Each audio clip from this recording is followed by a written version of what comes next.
The gleaming spires of the Galactic Council Station stretched endlessly through the void, their crystalline surfaces reflecting the light of distant stars. In the main assembly hall, representatives from dozens of species gathered in their designated sectors, arranged in careful hierarchies that had been established over millennia. At the very back, in the least prestigious section, sat the human delegation, a mere handful of individuals representing Earth and its scattered colonies.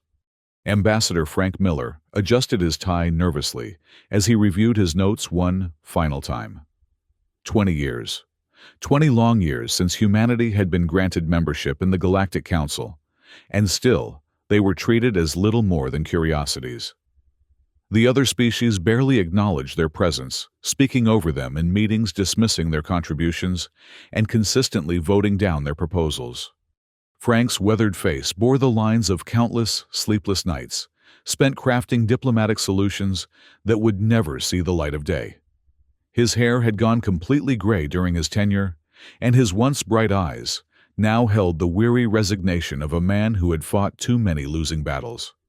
Yet, beneath that exhaustion, burned a flame of determination that refused to be extinguished. The session began with the usual pomp and ceremony. High Chancellor Vexoma, a towering figure with iridescent scales that shifted color with her mood, called the assembly to order. Her voice resonated through the chamber with an authority that brooked no dissent. Today, we address the matter of resource allocation and territorial expansion for the Outer Rim sectors. She announced, her scales flickering with satisfaction. The Vraxian threat has necessitated increased defensive measures, and we must allocate our forces accordingly. Frank straightened in his seat. This was the moment he had been preparing for.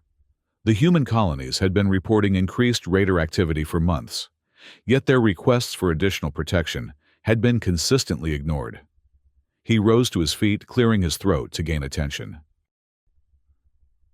Honored Chancellor.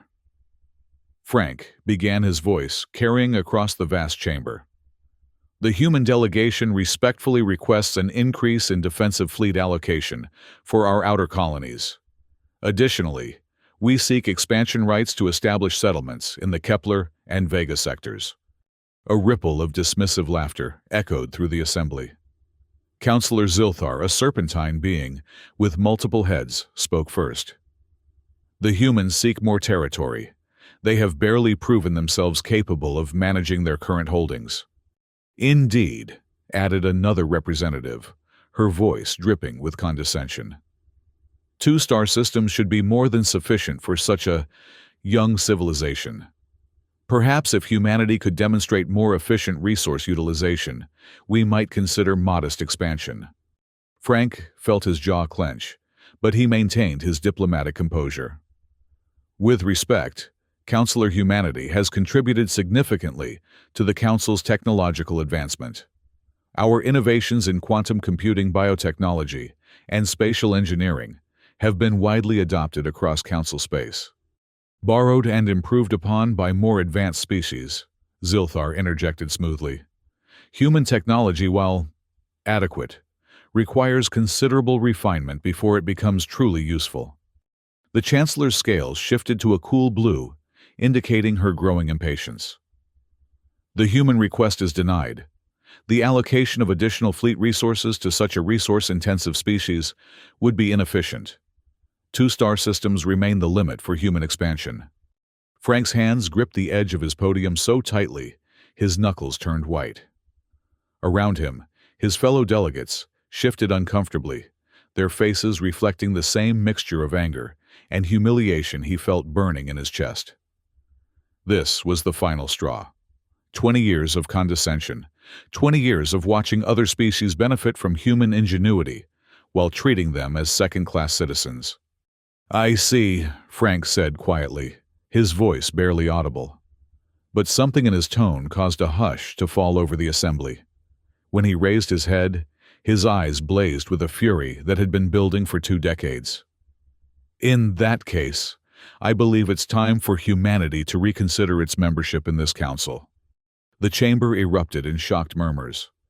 No species had ever voluntarily withdrawn from the Galactic Council. The very suggestion was unprecedented. Chancellor Vexoma's scales flashed an angry red. Ambassador Miller, surely you cannot be serious. The benefits of council membership far outweigh any temporary setbacks. Frank gathered his documents with deliberate precision, his movements sharp and decisive. Temporary setbacks. 20 years of systematic discrimination hardly qualifies as temporary. He looked around the chamber, meeting the eyes of representatives who had scorned him for decades. Humanity withdraws from the Galactic Council effective immediately. We thank you for the educational experience. As Frank and his delegation filed out of the chamber, the assembly sat in stunned silence. No one could have predicted this turn of events, and none of them understood the catastrophic chain reaction they had just set in motion. The emergency session in the White House began at dawn. President Olivia Martinez sat at the head of the Situation Room table, her dark eyes reflecting the gravity of the moment. Around her, the most powerful figures in human government and military leadership awaited her decision. Foreign Secretary Frank Miller had arrived just hours earlier, his diplomatic immunity allowing him safe passage back to Earth despite the brewing controversy. Admiral Peter Collins, commander of the human fleet, sat to the president's right, his weathered hands folded calmly on the table despite the storm brewing behind his eyes. Ladies and gentlemen, President Martinez began, her voice steady and controlled. We face an unprecedented situation. Our intelligence networks have uncovered disturbing evidence that the Galactic Council has been systematically copying and reverse engineering our technology without compensation or acknowledgement. She activated the holographic display at the center of the table. Images flickered to life, showing Council research facilities' technical specifications that bore striking resemblances to human innovations and communication intercepts that painted a damning picture of exploitation. For 20 years, she continued, we have shared our knowledge freely, believing in the spirit of cooperation that the Council claimed to represent. Instead, we have been treated as a source of free labor and innovation, while being denied the respect and resources we deserve. Admiral Collins leaned forward. Madam President, our analysis indicates that at least 60% of the Council's recent technological advances are based directly on human research. They've been using our people as unpaid consultants while publicly dismissing our capabilities. Frank nodded grimly. The evidence is overwhelming. Every major breakthrough in quantum computing, biotechnology, and defensive systems over the past decade has human fingerprints all over it. They've been stealing from us while treating us like children who should be grateful for scraps. The president stood and walked to the window, gazing out at the city below. The question before us is simple. Do we expose this theft publicly and demand restitution, or do we take more decisive action? Madam President, Admiral Collins said carefully, there is a third option: complete withdrawal and technology recall. The room fell silent. The implications of such an action were staggering. Secretary Frank broke the silence. Operation Exodus, he said quietly. We bring everyone home. Every human, every piece of technology, every research project. We leave nothing behind. President Martinez turned back to the room. Gentlemen, the Council has made it clear that they view humanity as inferior. Perhaps it's time we showed them exactly what they'll be losing. She returned to her seat and looked around the table.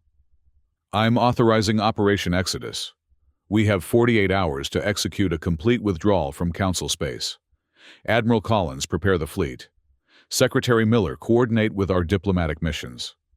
I want every human citizen, every piece of equipment, and every scrap of data back on Earth, or in human-controlled space within 2 days. The room erupted in controlled chaos as orders were issued and plans set in motion. No one in that room could have imagined the scale of the crisis their decision would unleash across the galaxy. The exodus began at midnight Galactic Standard Time. Across dozens of worlds and hundreds of facilities, humans began the largest coordinated withdrawal in galactic history.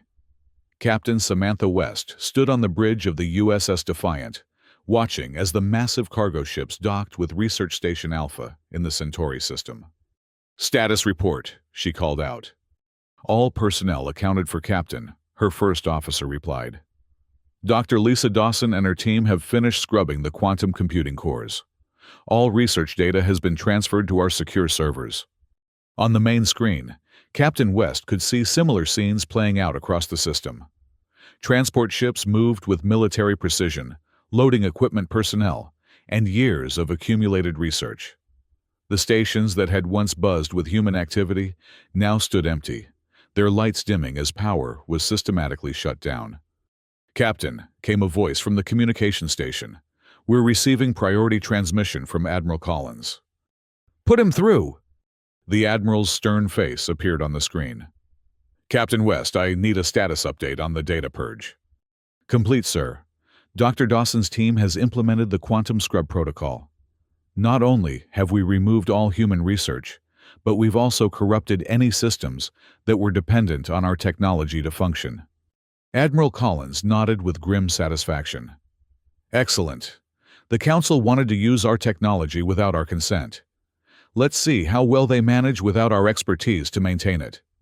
Similar scenes played out across Council space. On manufacturing worlds, human engineers systematically shut down production facilities that relied on human innovations. On agricultural colonies, specialists in bioengineering withdrew their expertise, leaving behind fields that would soon fail without proper maintenance. Research stations went dark as human scientists packed up decades of work, taking with them not just their current projects, but also the institutional knowledge needed to continue the research. The withdrawal was more than just physical. Embedded within every piece of human technology were subtle dependencies, fail-safes, and maintenance requirements that only human experts fully understood. The Council species had become so reliant on human innovation that they had never bothered to develop deep expertise in the underlying principles. As the human ships departed, they left behind a galaxy that was about to discover just how much it had depended on the species it had dismissed as inferior. The first signs of trouble appeared within hours of the human withdrawal. On the border world of Kepler 442b, the early warning system that had protected the colony for 15 years began showing error messages. The Vraxian detection grid, which relied heavily on human quantum sensor technology, flickered and died as maintenance routines failed to execute properly. Commander Thex, a beetle-like being responsible for border security, stared at his displays in growing alarm. Red warning lights flashed across his command center as system after system reported failures. "Get me a technical team," he barked to his subordinates. "Something is wrong with the defense grid." But the technical teams were gone. The human specialists who had maintained the complex systems had vanished overnight, taking with them not just their physical presence, but also the detailed knowledge of how everything worked. On Proxima Station, the food production facility that fed 3 billion beings across 4 worlds, ground to a halt. Dr. Elizabeth Torres had spent 8 years perfecting the bioengineering processes that allowed the station to produce enough synthetic protein to feed entire populations. Without her expertise, the complex biological systems began to fail. Station Manager Vorthak, a crystalline being whose people had never needed to understand agriculture, stood helplessly as production lines shut down one by one. The automated systems were screaming for maintenance protocols that only the departed human specialists understood. "Contact the human embassy," he ordered desperately. "Sir," his aide replied nervously, "there is no human embassy. They've all withdrawn." Meanwhile, on the council station itself, Chancellor Vexoma was beginning to understand the scope of the crisis. Her aide, a nervous trill named Koreth, burst into her private chambers with a datapad clutched in his trembling hands. "Chancellor," he gasped, "we have a problem. Multiple problems. The quantum communication network is experiencing cascading failures. The defensive perimeter around the core worlds is showing critical errors. And we're receiving reports of system failures from across council space." Vexoma's scales shifted through a spectrum of colors as the implications became clear. Get me a full damage assessment. Contact the Department of Technology. I want every available expert working on this immediately. But as the hours passed, the scope of the catastrophe became increasingly apparent. The humans hadn't just withdrawn their people and their current projects. They had removed the technological foundation upon which modern council civilization rested. The council's greatest scientist beings, who had dismissed human technology as primitive, found themselves staring at systems they couldn't understand, let alone repair. The quantum processors that managed interstellar communication were failing in ways that defied their comprehension.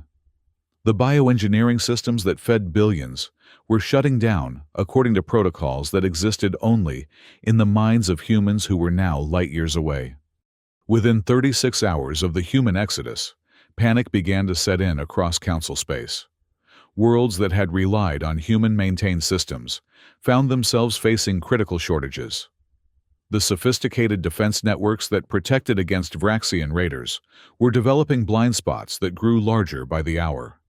And somewhere in the dark reaches of space, Vraxian scouts were beginning to notice that the early warning systems that had made their raids so difficult were no longer functioning properly. The attack came at dawn on the third day after the human withdrawal. Vraxian raiders, sensing weakness in the border defenses, struck simultaneously at 3 frontier worlds. The first target was New Geneva, a prosperous trading hub that had relied on human-designed defensive systems for protection. The orbital defense platforms, their targeting systems corrupted by the hasty withdrawal of human technicians, fired wild shots into empty space, while Vraxian ships slipped through gaps in coverage that shouldn't have existed. Governor Malthorn, a proud Centaurian, who had often spoken dismissively of human military capabilities, watched in horror as enemy ships descended on his world. "Where are the defense grids?" he screamed at his military advisors. "Why aren't our systems responding?" His chief of security, Commander Irelis, could only stare at the tactical displays in confusion. "Sir, the systems appear to be malfunctioning. The quantum targeting arrays are offline, and the command protocols are not responding to our inputs." On the surface, civilians fled in panic as Vraxian ground forces landed unopposed. The automated defense turrets that should have repelled the invasion sat silent, their control systems locked behind encryption that only human technicians had understood. The second target was the mining world of Kepler 186f, where vast automated excavation systems had been churning out rare minerals for decades.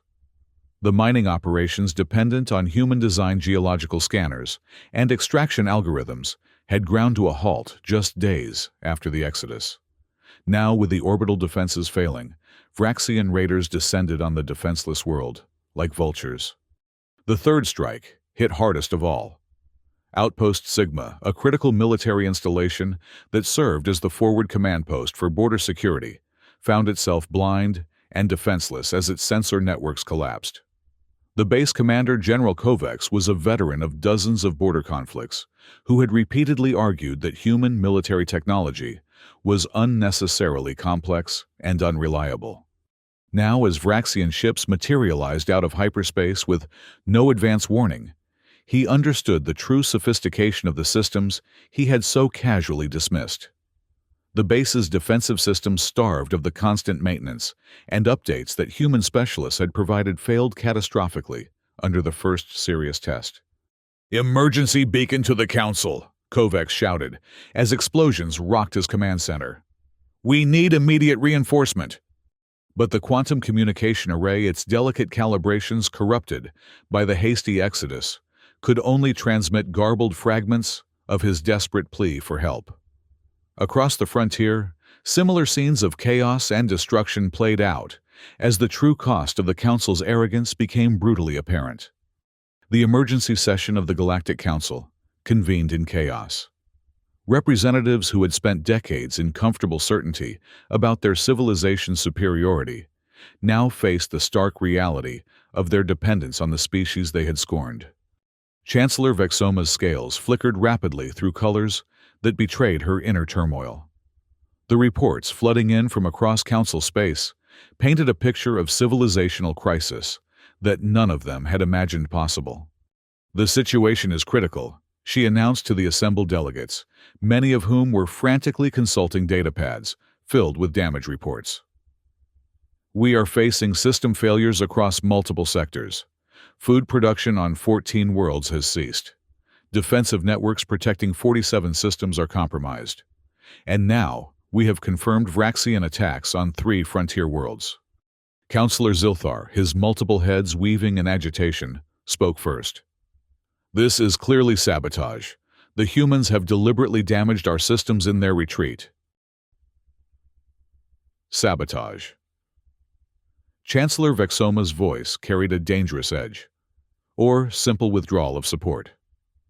"Our technical analysis suggests that these systems were far more dependent on human expertise than any of us realized." Representative Thilla of the Andromedans, a species known for their technological prowess, shifted uncomfortably.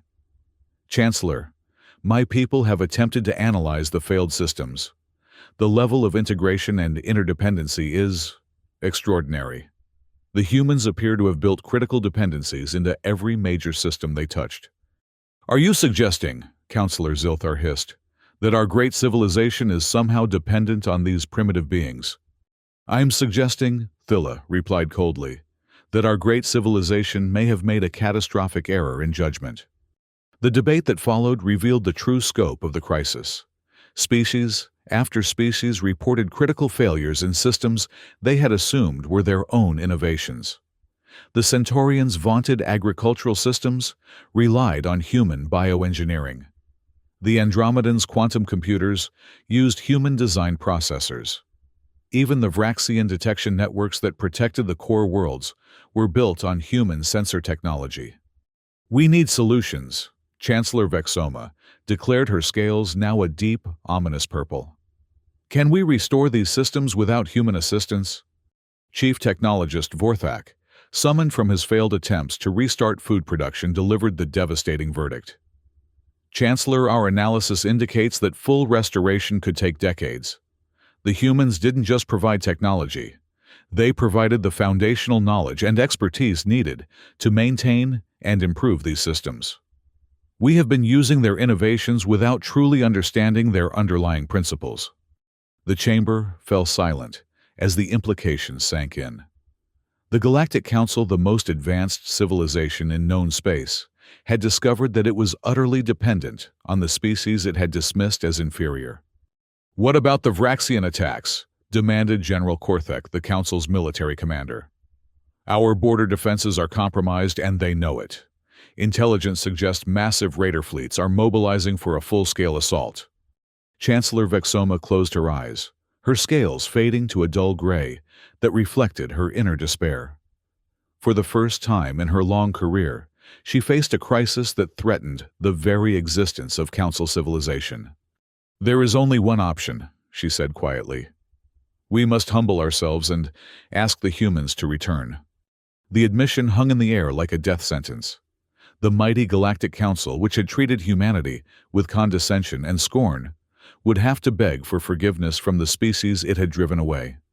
The human response was swift and uncompromising. When the Council's diplomatic envoy arrived at Earth, they found a world that had been transformed in the mere days since the Exodus. Human ships filled the orbital lanes as the returning fleet brought home not just people and equipment, but a renewed sense of unity and purpose. President Martinez received the delegation in the Oval Office, but not with the deference that Council representatives had come to expect. Admiral Collins stood at her right hand, his uniform bearing new decorations that marked humanity's declaration of independence from Council authority. Secretary Frank Miller, the man whose humiliation had triggered this crisis, sat calmly reviewing documents, as if the fate of galactic civilization was a minor administrative matter. Ambassador Thilla, the Andromedan representative, who had grudgingly acknowledged human technological superiority, served as the envoy's spokesperson. Her crystalline features, normally composed and confident, showed clear signs of strain. "Madam President," she began carefully, The Galactic Council extends its appreciation for humanity's contributions to galactic civilization and requests the immediate resumption of technical cooperation. President Martinez regarded the delegation with cool detachment. Ambassador Thilla, I believe you may be confused about our current relationship. Humanity is no longer a member of the Galactic Council. We withdrew our membership after repeated demonstrations that the Council viewed us as inferior beings, whose contributions were unworthy of respect. Madam President, Thilla continued desperately, the Council recognizes that certain misunderstandings may have occurred. We are prepared to offer improved terms for human membership. Improved terms. Frank Miller looked up from his documents with polite interest. Are you referring to the terms that limited humanity to 2-star systems? The terms that dismissed our technological contributions as primitive? The terms that treated our representatives as curiosities rather than equals? Admiral Collins stepped forward, his presence commanding immediate attention. Ambassador, perhaps you should be more specific about what improved terms actually means. Because from where we sit, it looks like your council has discovered that it can't function without human expertise. The delegation exchanged uncomfortable glances. The truth was painfully obvious to everyone in the room. President Martinez leaned back in her chair. We've received reports of system failures across council space, food production facilities offline, defense networks compromised, communication arrays malfunctioning, and now we understand that Vraxian raiders are taking advantage of these vulnerabilities. The situation is challenging, Thilla admitted. But surely humanity recognizes its moral obligation to assist in this crisis. The silence that followed was deafening. President Martinez finally spoke, her voice carrying a cold fury that had been building for 20 years. Moral obligation. For 20 years, humanity shared its knowledge, freely believing in the promise of cooperation and mutual benefit. We were rewarded with condescension, dismissal, and systematic exploitation. You used our technology while publicly questioning our capabilities. You benefited from our innovations while denying us the respect we deserved. She stood and walked to the window, gazing out at the ships that filled Earth's sky. The Council made its position clear, Ambassador. Humanity was unworthy of equal treatment. We were too primitive, too resource-intensive, too inferior to deserve a voice in galactic affairs. The Council was mistaken, Thilla said quietly. We now recognize humanity's true value and wish to correct our errors. President Martinez turned back to the delegation. I'm afraid recognition of our value isn't sufficient. You see, Ambassador, we've spent the last 3 days demonstrating exactly what galactic civilization loses when it treats humanity as inferior. The question now is what you're prepared to offer in exchange for our cooperation. Frank Miller closed his documents and looked directly at the delegation.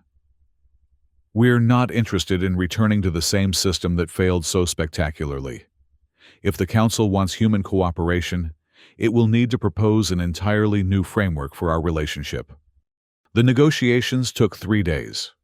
3 days during which Vraxian raids intensified, Council systems continued to fail, and the true scope of human technological integration became impossible to ignore. The envoys found themselves in the humiliating position of supplicants forced to acknowledge that their civilization's survival depended on the cooperation of the species they had scorned.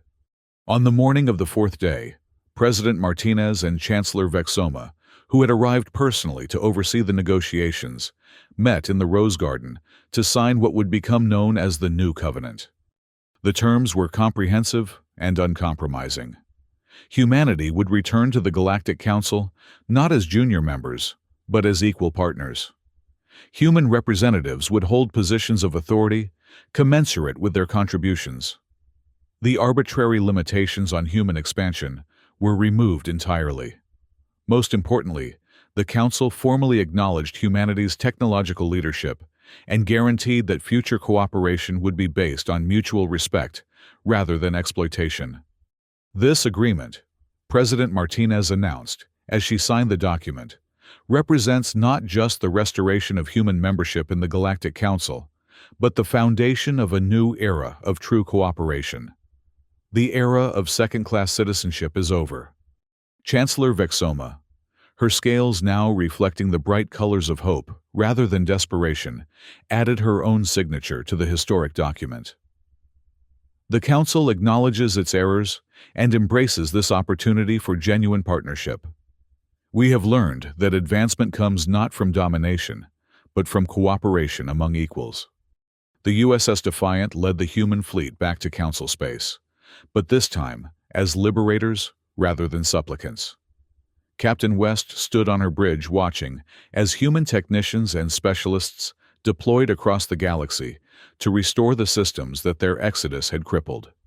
On New Geneva, human military advisors worked alongside Council forces to restore the defense networks that had failed so catastrophically during the Vraxian attack. The raiders who had grown bold during the brief period of Council vulnerability found themselves facing defense systems that were not only restored, but significantly improved by the humans, who now had full authority to implement their innovations. At Outpost Sigma, Dr. Sarah Kim led a team of engineers in rebuilding the sensor networks that protected the frontier. But this time, the human specialists worked as acknowledged experts, their authority unquestioned, and their innovations valued rather than dismissed. The food production crisis was resolved within weeks, as human bioengineers, no longer constrained by Council bureaucracy, implemented improvements that increased efficiency by 40%. The communication networks were not just restored, but upgraded with new quantum protocols that provided unprecedented security and reliability. Most importantly, the human return came with a new spirit of genuine cooperation. Council species that had once dismissed human capabilities now worked eagerly alongside human specialists, finally recognizing the value of the knowledge they had so long taken for granted. The Vraxian threat, which had seemed so overwhelming during the period of system failures, evaporated rapidly as the restored and improved defense networks eliminated their tactical advantages. The raiders accustomed to exploiting weaknesses in Council defenses found themselves outmatched by human military innovations that had been previously constrained by Council skepticism. 6 months after the signing of the new covenant, the galaxy had settled into a new equilibrium. The Galactic Council still governed interstellar civilization, but now it did so with true representation from all member species. Humanity had not only regained its place in galactic society, but had established itself as an indispensable partner, whose contributions were finally recognized and valued. Frank Miller, now serving as Earth's ambassador to the reformed Galactic Council, stood once again in the Great Assembly Hall. But this time, the human delegation occupied seats in the front row, and when he rose to speak, the chamber listened with respectful attention. Honored colleagues, he began his voice, carrying the confidence of a man who had led his people through their darkest hour to emerge stronger than ever. 6 months ago, this council faced a crisis that threatened the foundations of our civilization. That crisis was not caused by external enemies or natural disasters. It was caused by our failure to recognize the value and contributions of all member species. He paused, looking around the chamber at representatives who now regarded him as an equal. We learned that true strength comes not from domination or condescension, but from cooperation and mutual respect. The new alliance we have built together represents not just the restoration of our technological capabilities, but the establishment of principles that will guide us toward a more prosperous and peaceful future. Chancellor Vexoma, her scales now permanently reflecting the bright colors of optimism, rose to respond. Ambassador Miller speaks truly. The Council's greatest error was not technical, but philosophical. We allowed arrogance to blind us to the value of our partners. Never again will we make such a mistake. As the session concluded, and the representatives filed out of the chamber, Frank Miller remained behind for a moment, gazing out at the stars visible through the great windows. The galaxy looked the same as it had 6 months ago, but Everything had changed. Humanity had learned the power of unity and determination. The Council had learned the cost of arrogance and the value of humility.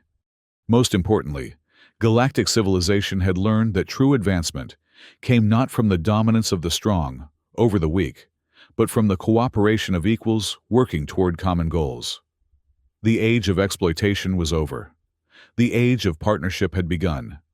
In the weeks that followed, the transformation of galactic society accelerated. Human innovations, no longer constrained by Council skepticism, revolutionized everything from interstellar travel to planetary agriculture. Council species, freed from their prejudices, contributed their own unique strengths to collaborative projects that exceeded anything achieved in isolation. The Vraxian threat, which had once seemed so formidable, became a minor nuisance as the combined technological might of the truly united Council made their raids both futile and costly. Peace spread across the frontier as the restored defense networks created an impenetrable barrier against external threats. But perhaps the greatest achievement was not technological, but social. The new alliance had established a precedent that would influence galactic civilization for generations to come. Never again would the contributions of any species be dismissed or undervalued. Never again would cooperation be mistaken for weakness or diversity viewed as inferiority. The lesson learned was simple but profound in a galaxy filled with diverse species and unique capabilities. Strength came not from dominance, but from the recognition that every civilization had something valuable to contribute. The Council had almost destroyed itself by forgetting this fundamental truth. It would not make that mistake again. As human ships once again filled the space lanes of Council territory, they carried with them not just people and technology, but a new vision of what galactic civilization could become. The age of second-class citizenship was over. The age of true partnership had begun, and the galaxy would never be the same.